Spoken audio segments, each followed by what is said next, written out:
So recently there's been a lot of talk about how YouTube resellers are destroying the reselling world and driving up prices because of their videos. And you see prices going up at Goodwill and thrift stores all across the country. Certainly some of that has to be put on inflation, but prices have been going up for a while now, especially on particular items. These are the reasons I think it's true that it's resellers on YouTube that are ruining the game, and I also have 3 reasons why that may not be the case. The first reason as to why YouTube resellers are destroying reselling is because we advertise all of the profits that these thrift stores are missing. We're saying we're buying an item for $1 and selling it for $500. Of course a thrift store would be interested in recovering some of that profit. You know, they would definitely appreciate the ability to sell a t-shirt for $300 rather than $1 or $2.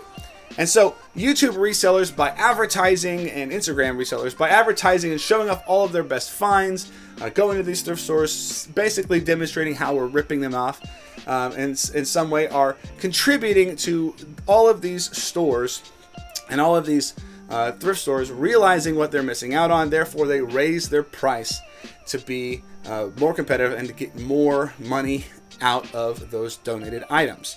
I think it's pretty naive to suggest this isn't true. We know for a fact that recently some Goodwill execs have actually, let it be known that they are aware of some of these resellers and what these guys are buying and how much they're flipping it for. So we know that is true. That is certainly happening. And I think that's one of the reasons that YouTube resellers are ruining reselling. Reason number 2 that YouTubers are ruining reselling is they are creating so much more competition. And that means that all these people that are inspired by resellers like Rally Roots and Harry Tornado and Paul Cantu, they're all getting way into it and deciding to go full-time or part-time and spending a lot of their time thrifting and reducing the competition for those people who are already in that industry for a long period of time. And so suddenly competition is fierce and the racks are bare. Like, you can go to thrift stores and just find absolutely zero, where it used to not be the case. You could find all types of great stuff. And if you do find something, because of reason number 1, the prices are way high. So yeah, they're driving competition. And myself, in fact, was driven to some degree by the inspiration of some of these guys. I owe a lot of gratitude to channels like Paul Cantu and Rally Roots that inspired me to go deeper and to do this more full time and to learn and to do things better. I was competition that they created to some degree. I was already in the market a little bit doing it, but they certainly pushed me to go even further and to try even harder. So they are creating competition. In fact, when I first started this YouTube, I was concerned, am I just going to create more competition and drive myself out of business by helping other people do this better and to do it in the first place, inspiring people to do it?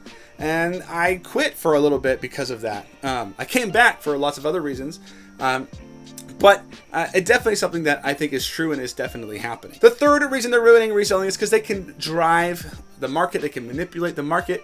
A t-shirt shows up on a certain Instagram, suddenly it's the hottest thing.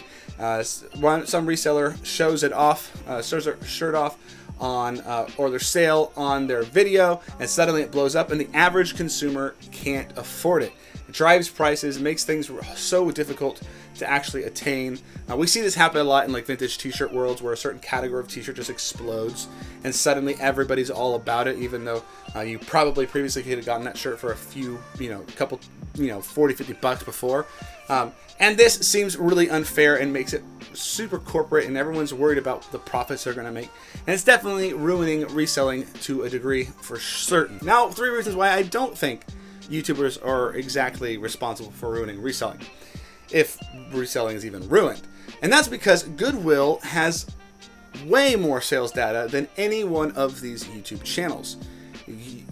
Goodwill now has tags with barcodes with little descriptions as to what the item is. So every time they scan and get purchased by one of us resellers, Goodwill gets that data and can say, hey, Tommy Bahama shirts are really hot. Let's raise the price. Hey, Tommy Hilfiger shirts are really hot. Raise the price. Hey, these shoes are really hot. Raise the price. They can do that with the information that we're providing them by buying from them in the first place. So raising their prices has mostly, I think, been a derivative of the technology that these thrift stores are implementing, not necessarily the YouTube stars that are talking about what they find in their haul videos. Again, I'm sure some of that does happen, but I think primarily it's because some of these, like Goodwill, is super technologically advanced right now.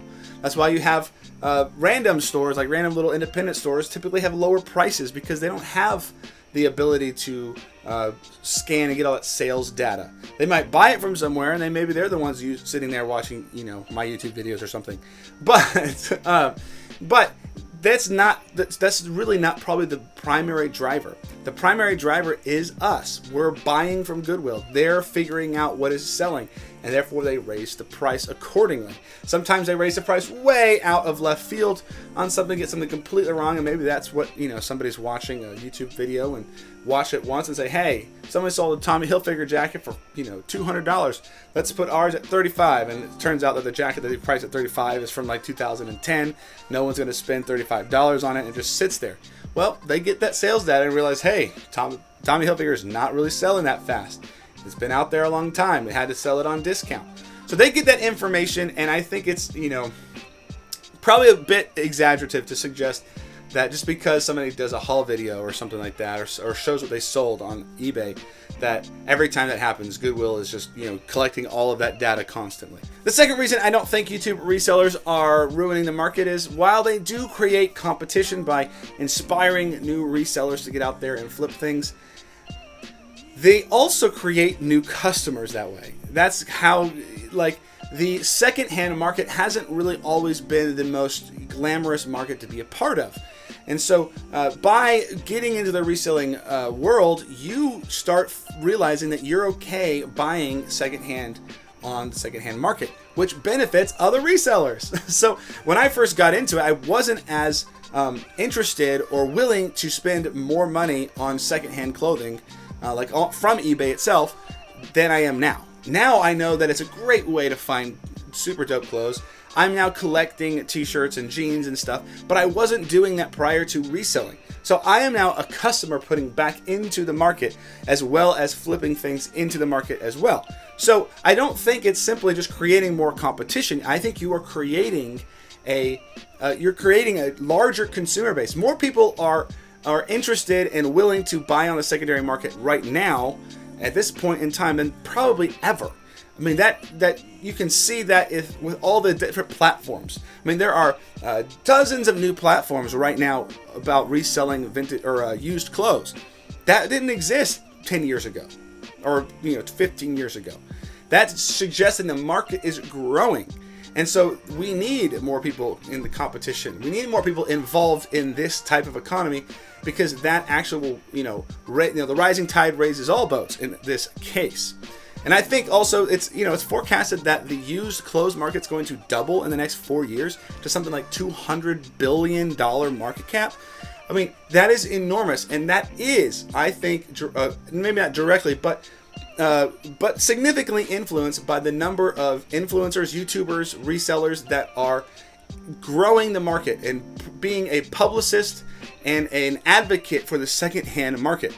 And I think that's overall going to help everybody. It might bring down prices of your Tommy Bahama shirt or whatever here and there, but largely speaking, this is going to be a boon for everybody because it grows the secondary market and grows the secondhand market, not just creates competition. The third reason I think that YouTube resellers aren't responsible for ruining reselling or aren't going to ruin reselling is that largely speaking, and generally speaking, most YouTubers and influencers are interested in teaching people how to not make the mistakes that they made. They're interested in educating.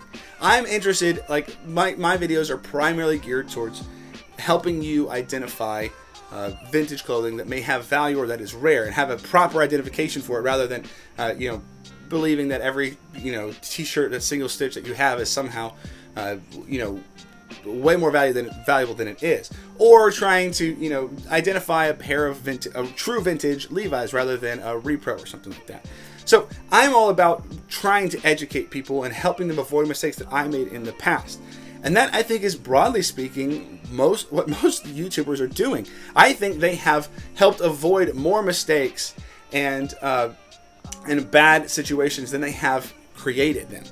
So I think that while they, there are some pitfalls about overhyping certain items or something like that, or people getting an idea that they can be more successful than they can really be. I think broadly speaking, YouTubers have actually helped more people do things better and be a better reseller, and to be a more efficient reseller and price things better than they have been in the negative direction. And I certainly know that for certain. Like when I was first getting into it, I loved YouTube resellers for that very reason. I was learning how to not make certain mistakes. I certainly made a bunch of my own, and I would, I'll talk about those on my channel. But I think largely speaking, YouTube resellers and other YouTube, reselling influencers are primarily trying to help people and trying to help people do better, either reselling or in their buying or in their collecting. And so I think that is a really important reason that YouTubers are not ruining reselling. So I know that rising prices like at Goodwill is super annoying. I don't actually shop at a lot of Goodwills because there's not a lot near me, so I don't feel that as much as others do. But I do sympathize with the fact that prices at Goodwills and stuff are going up and up. I do want to point out, though, that they're going up because we're buying it. Like, those prices wouldn't go up at Goodwill if we weren't buying it or if somebody wasn't buying it. Now, we may not be able to do anything about that, but Goodwill has actually done more, I think, for reselling than maybe any of these YouTubers. Like the Goodwill bins. Don't tell me, somebody sit here and tell me the Goodwill bins has not been an incredible help to lots of resellers, particularly in the vintage world, that love to find those rare pieces that pop through. Like that, Goodwill just doesn't have the time to deal with, so they just dump it all out there. Like that didn't exist, or at least not in the way it does now. That was a whole industry, a whole marketplace that Goodwill created. Certainly the price off the rack is really expensive and the prices seem to be rising all the time, but they did provide us far more volume and opportunity with the Goodwill bins than we previously had. So it's a balancing act. I think they know it's a balancing act. I'm not saying they're that you can absolve them of any blame or responsibility, or if they've not done something that's sort of chintzy and wrong, but I think largely speaking, they have created more opportunities than they have taken away. Now, if you don't like Goodwill, and I'm not a huge fan of Goodwill, then don't shop there. Try to find other ways around it. Garage sales are still pretty cheap. Get out there and find the avenues that you can get these items and clothes and stuff that you're selling before it reaches Goodwill. So, of course, this video might seem a little bit self-serving as I am a YouTube reseller, but I do have a lot of optimism about the reselling future, that the industry is going to double or something like that in 5 years. That's crazy. I think more people are getting interested in being sustainable, being less detrimental to the environment. So secondhand clothing is a big help and a big step in that direction. And I think that these things are going to continue to go forward and get better and better. But it will require us to adapt. We will have to adapt to the fact that Goodwill is raising their prices. You may have to go find out another avenue for sourcing. It might mean that some people are priced out and can no longer do this as a full-time gig. And that's unfortunate. But we have to be able to flow with the scenario and hopefully help each other out along the way, so that all of us small businesses can be successful, and that you can support your family if this is what you're supporting your family with, or just make a side hustle, or just have fun reselling and have fun thrifting, because that is the name of the game for the most part. So definitely thank you guys so much for watching. I hope you enjoyed this and appreciated some of the points. We will see you guys in the next one. Peace.